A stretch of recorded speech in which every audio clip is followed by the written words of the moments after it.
Hi, Daryl the clerk from East Hill Community Church in beautiful Vernon, BC.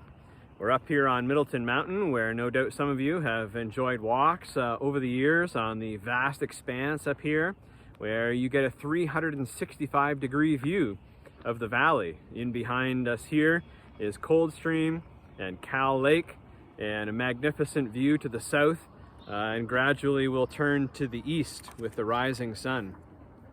Today is Thursday, May 13, a day where around the world Christians remember the ascension of Jesus, where we recall on from Luke 24 and Acts 1 how Jesus, when he was with his disciples for the last time, raised his hands in blessing and began to rise up into the clouds in that posture of blessing.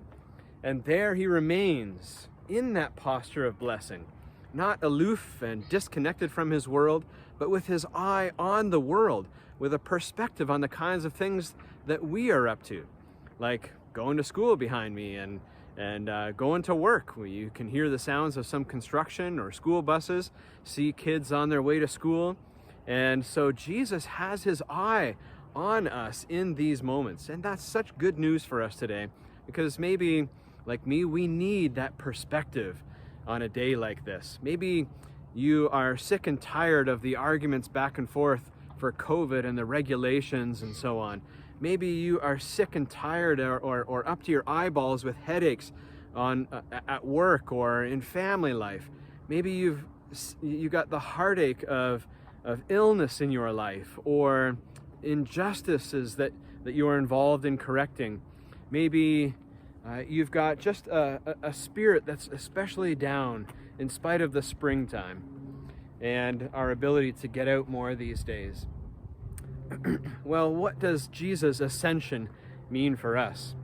Paul expresses it so well in Ephesians chapter 1 and 2. Take a look at the end of that sometime. Beginning in verse 19, he says, "I pray that you'll have eyes open to understand the incredible greatness of God's power for us who believe." And then in chapter 2, verse 6, he says, "For he raised us from the dead along with Christ." Okay, we knew that. We are raised with Christ in his resurrection. But not only that, but this, he says, "and seated us with him in the heavenly realms because we are united with Christ." Did you know that? You are not just a few hundred feet above the valley floor of your life. You're not even, say, 400 kilometers above the world in the International Space Station. You are seated with Christ in the heavenly realms. How's that for perspective? And I don't know about you, but that really changes how I see my life, my problems, my frustrations, and our world, our country. It changes because I know who's really in charge. It changes that because it gives me strength to engage in God's kingdom work.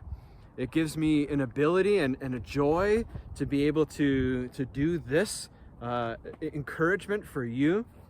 Seeing the world from Jesus' perspective helps us to overcome the frantic self-importance that we are all so prone to.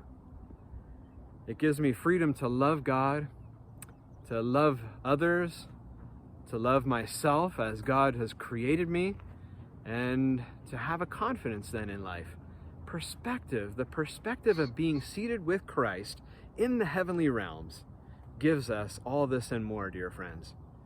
So I pray that whether you're on a walk that gives you perspective, but especially a walk with God that gives you perspective, that you'll be encouraged today in being seated with Christ in the heavenly realms.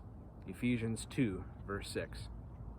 Until next time, happy hiking.